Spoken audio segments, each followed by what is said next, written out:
Paul Brand from EV Club of Connecticut and TinkerTry.com, and I'm here at Walmart in Manchester, Connecticut. This is an Electrify America DC fast charging location. And Will Cross here has a Model 3 and now has a Hyundai IONIQ 5. The latest hotness in EVs and one of many that are coming to the US in 2022. It's February, it's windy. Will, how you doing? I'm good, how are you? How many days have you had this car? I'm good, thank you. I picked it up last Saturday, so... Okay, this is really new. Just a week, yeah. 300 miles on the odometer. All right, how's it gone? It keeps blinking at us. Why is that? Is that because we're Bluetooth proximity or something? So far, so good. I think it's blinking because I turned it on just to turn the cooled headlights on. And it might be blinking because I'm just, you know, you might be right. I'm just in and without range. All right, cool. Of the key fob. So tell me about, well, we got a clue right here. Yeah, I'm in Connecticut, but it looks like Medford, New York is where you went on Long Island. Medford, New York, 112 Hyundai. I picked up my car from them because most of the dealers in Connecticut, all but one that I could find, were charging between $2,000 and $10,000 over MSRP for the vehicle. When I looked at Hyundai 112's website, they weren't charging anything over MSRP and had no strange fees or weird things going on. So I was like, I'd rather give them my business. So I went all the way down to Long Island and picked up my car there. Now, EV Club of Connecticut Twitter put out a Reddit thread that had a spreadsheet.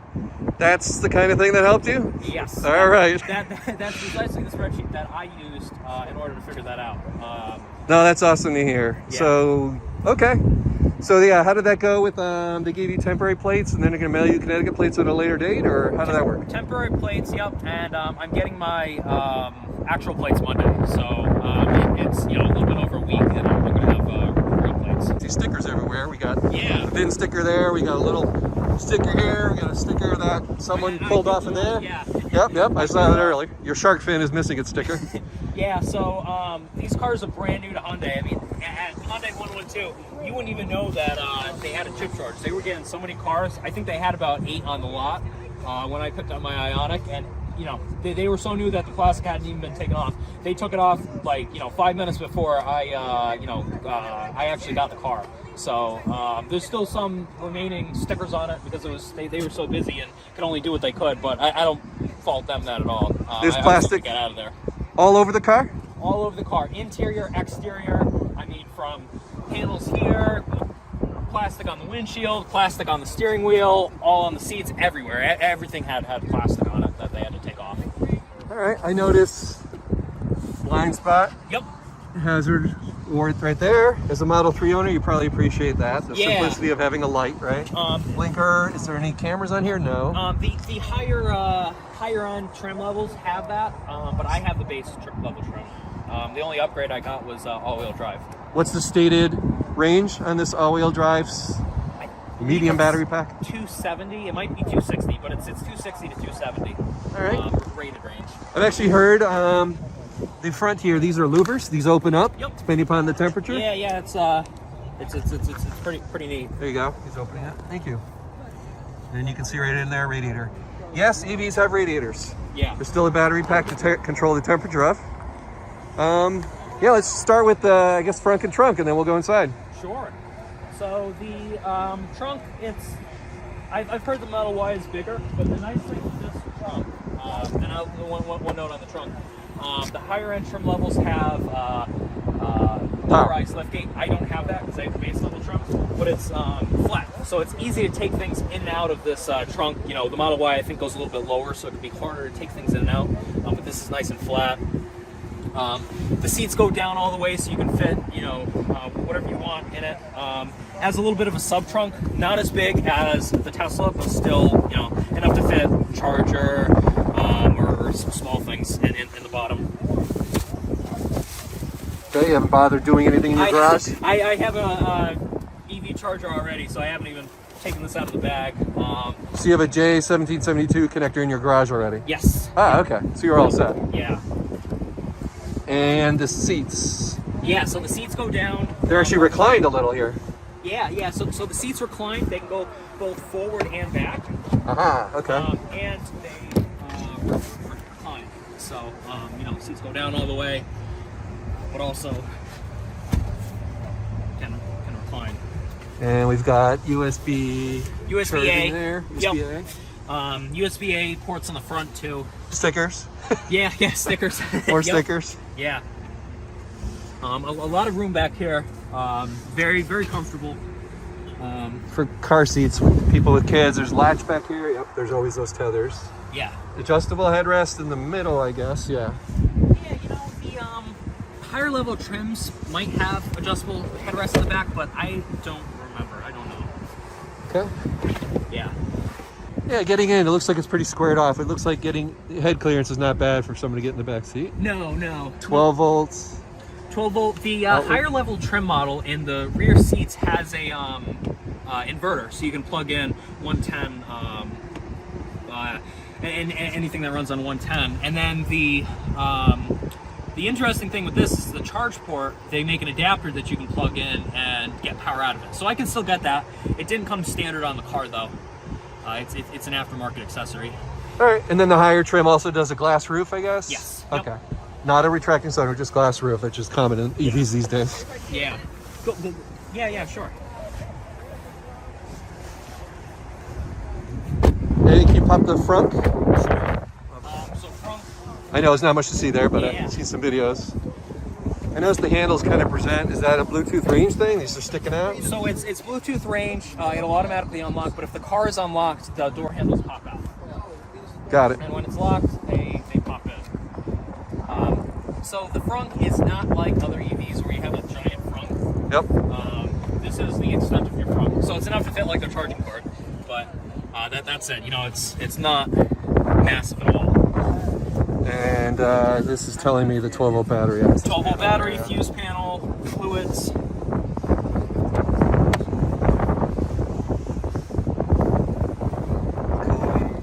Wash your fluid, of course. Yep. But yeah, they're both blue, which is an interesting choice. All right. I see you've got your easy pass. Maybe you'll put that in the windshield. Here, I'll come in from the other side. So hop in. So let's see. When you get in, hang on a second. What happens when you sit? Is the butt-in seat what turns things on, or proximity? It's already on. It looks like. So it has a EV on/off button. It's not like Tesla where you put your foot on the brake and it automatically turns on. You have to use the EV on or off. I have it.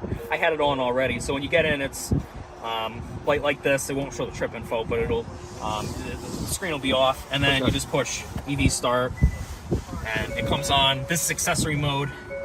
When you put your foot on the brake and push it, it'll actually turn the vehicle on. How's it been? I mean, it's only been a week, but range estimates are pretty good because that's pretty important. Yeah, so it seems like the Hyundai algorithm isn't super accurate on range. I drove all the way back from New York and tried to give myself 20 miles of range, but as I kept driving, the range kept ticking down, so I had to stop here before I was able to get home because I didn't want to leave the car with like 2 miles of range pulling in the driveway. Okay. Do you mind if I open this? Yeah, go ahead. Pretty generous size. Got Yeah. a little extra pocket there. Quite a bit of Down room. here, a little pocket. I Yep. think this thing slides in the middle, right? I've seen. The higher level trim models can. This one does not. Okay. USB-A charging there twice. Quite a bit of room. More USB ports.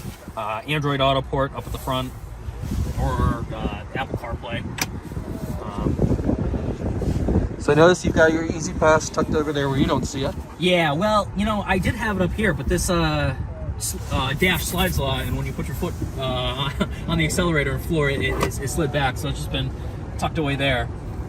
Okay. And then I'm looking at, what are we showing here? So, you know, lights, Blue Link, SOS button, kind of more like a standard vehicle.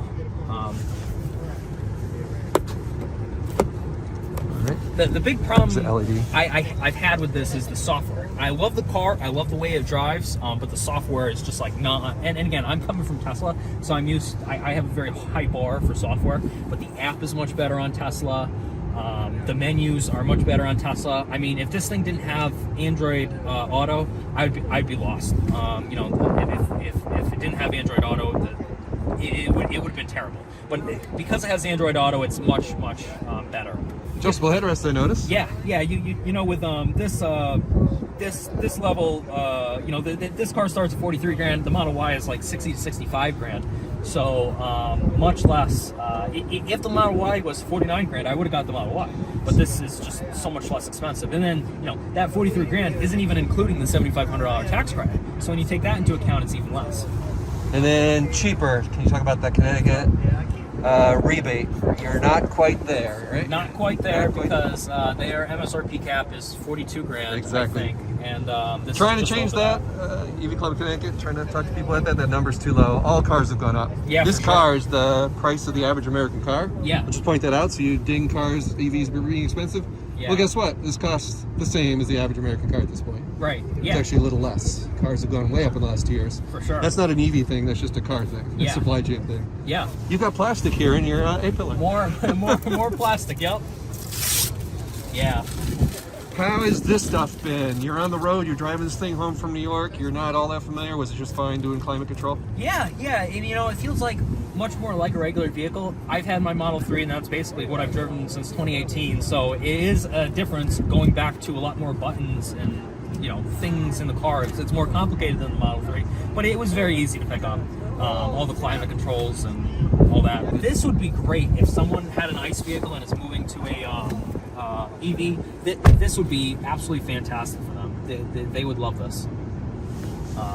Okay, and this is telling me my rear tailgate's open, getting Yep. my attention. Yeah, it has different drive modes. So it has sport, normal, and then eco mode. I usually leave it in sport mode, just because I'm used to the Tesla, you know, sportiness.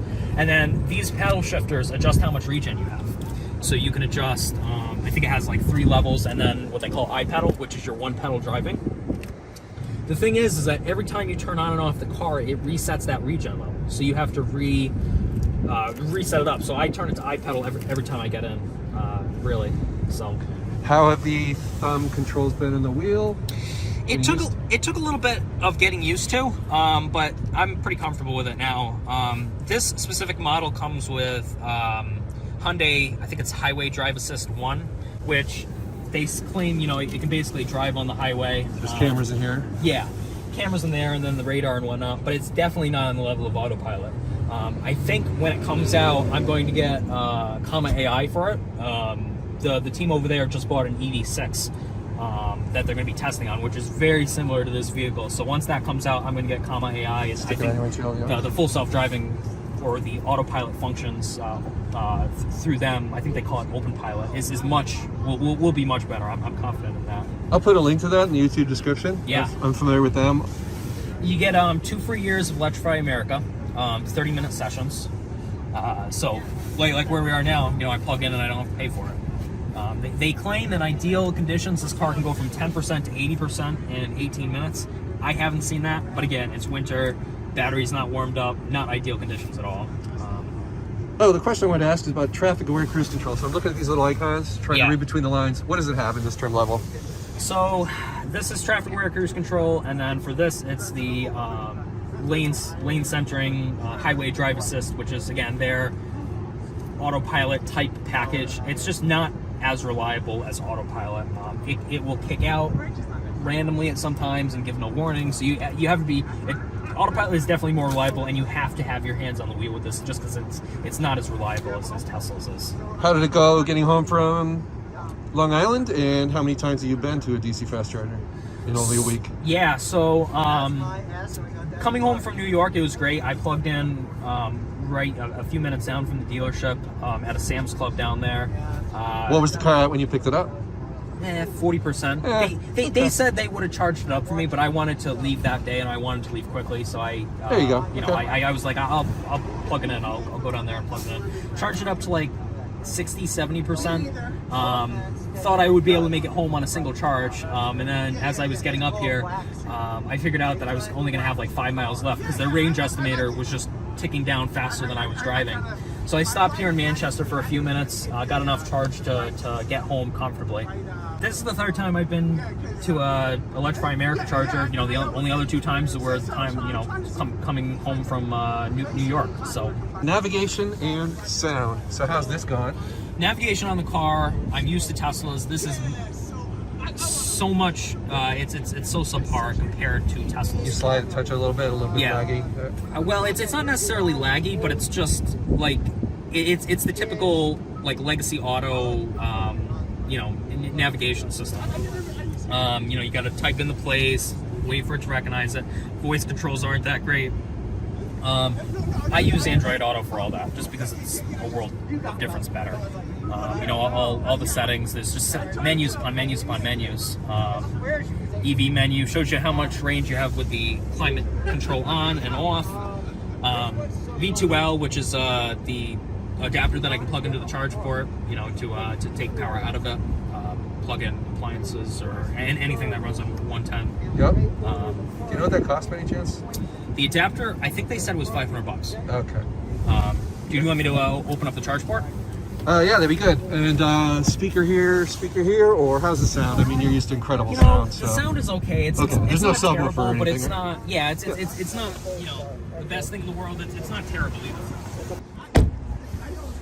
Charge port, let's talk about which side it's on, right? So charge port is here. Notice we're on the other side of every Tesla. I have to turn off the vehicle. Yep. I had to do that. So just point out, all Teslas back left. This is now in the back right, right? Yeah, this is something I forget about a lot, like having to turn on and off the car and carry keys, because I'm so used to the Tesla that it's just my phone is the key, I walk in and everything's great. Sure. This I have to actually turn it on and off and play with keys. So this is the charge port. It shows you how charged the car is. These dots indicate that. Level 2 up top, and then if you're plugging into a DC fast charger, you'll do that, and then CCS. So now the second flap. I actually just showed a Audi e-tron, which has charging on both sides. We've got older Hyundai right here, charging out the nose, so you can see things are not exactly standard on the charge port position. But the design on this is beautiful. I love how retro but modern it looks. I have the color digital teal, which is a little bit blue, a little bit green, a little bit gray. H-track refers to their full all-wheel drive, or? I assume so. That's just reflectors, I guess. Here, little ultrasonics there for backup. Do you know if it has rear collision emergency braking? Probably not. I think it might. A lot of the safety features are standard. This is the base level trim, the SE Brake light.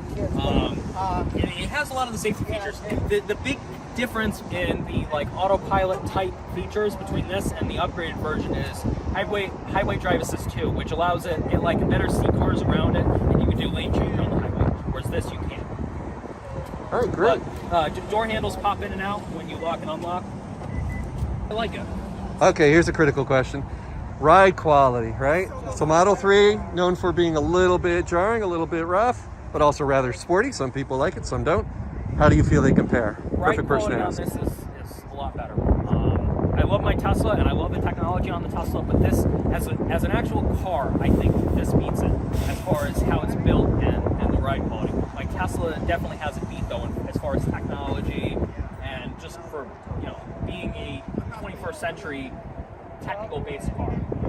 Good talking to you, Will. Thanks for coming to this kind of open house of your car today. You gave a few test drives too. What do people think? People like it. People are impressed with how fast it is. It's not as fast as the Tesla, but it's definitely smoother and definitely has good pickup and go. All right. Thank you.